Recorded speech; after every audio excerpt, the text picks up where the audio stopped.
I'm Chris Thomas, and this is MasterClass.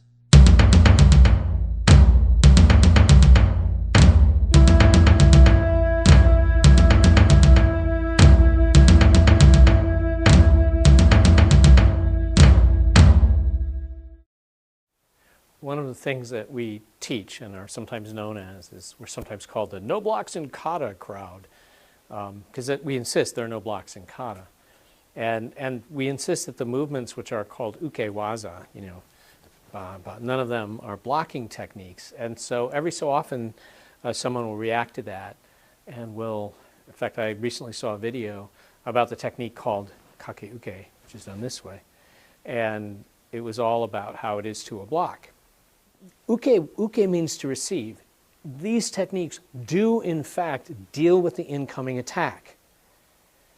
Yes, so from that standpoint we could say that contained within them is a blocking movement of some kind, though we personally consider the word block a four-letter word.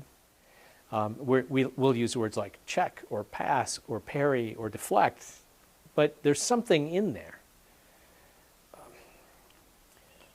But we're not interested in doing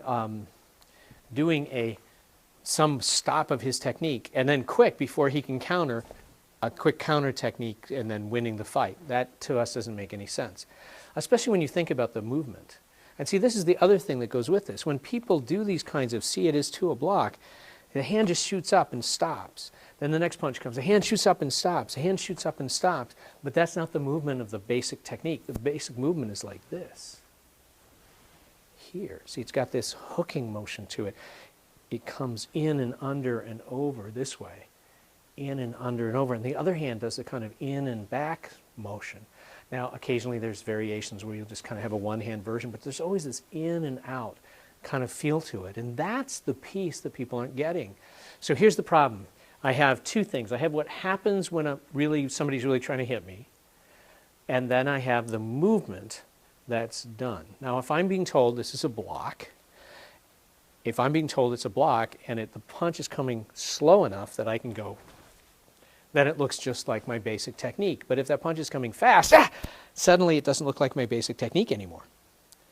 And so that means one of two things. It means either the basic technique needs to be changed to match what really happens when the attack is, or my understanding of what I'm doing has to be changed to match the basic technique.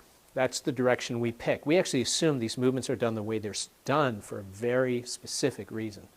So let's look at this motion. Kake-uke. Common in naha-te styles. Hand brushes in, other hand comes under, out, and over. When somebody throws a punch, one of the hardest things for you to do is to take this hand and get it out here and deflect that punch. One of the easiest things to do is that. That's the first motion. Okay, now I just hit him.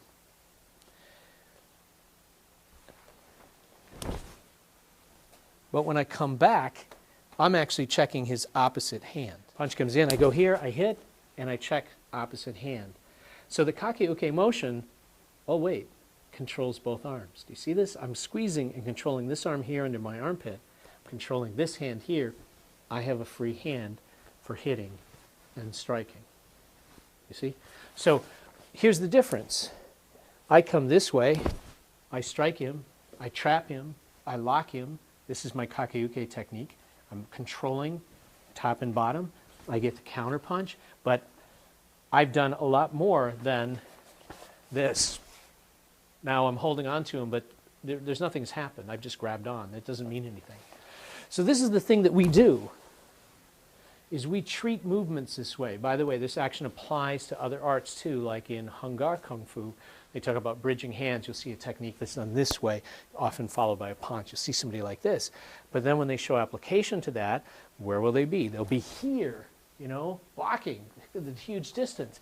Whereas if I go like this, that becomes tiger claw to the face. That's way more effective. When I go to do my punch, even at this huge distance, this is too far away for me, but even at this huge distance, I go to do my punch, this hand comes back to the hip. I have complete control of my opponent's body. But if I close that gap this way, boom. Now look at this is amazing control I have. There's nothing he can do. So my movement now, this way, boom, here, even if I'm using this version of it, right? I have tremendous control. So this is how we approach uke-waza techniques. Now let's take this for a minute and let's look at it. Hey, I'm Chris Thomas. I hope you're enjoying this video. And there's a lot more of it, but if you want to see more, you have to become a subscriber on my website. I have filled my website with so much information and so much knowledge. And this is the kind of thing that can make a real difference for you. If you have a dream of yourself being someday one of the grandmasters, one of those people who's highly respected, who's asked to travel around the world to teach, if that's your dream, you have to start with the knowledge that already exists and then build from there. 45 years I've been studying, training, and practicing martial arts. 45 years. What would happen if you didn't have to wait 45 years to acquire that knowledge? If you could just have it at your fingertips, literally on your phone, on your laptop, on your tablet, and then you could build from there. You could master that material and build from there. It's still a long journey, but how much better could you be when you've been training 45 years than I am, having trained 45 years? I want to encourage you to go to kjk-karate.com, become a subscriber, and start digging through literally a treasure trove of knowledge. I'm Chris Thomas. Thanks for watching. Now go train.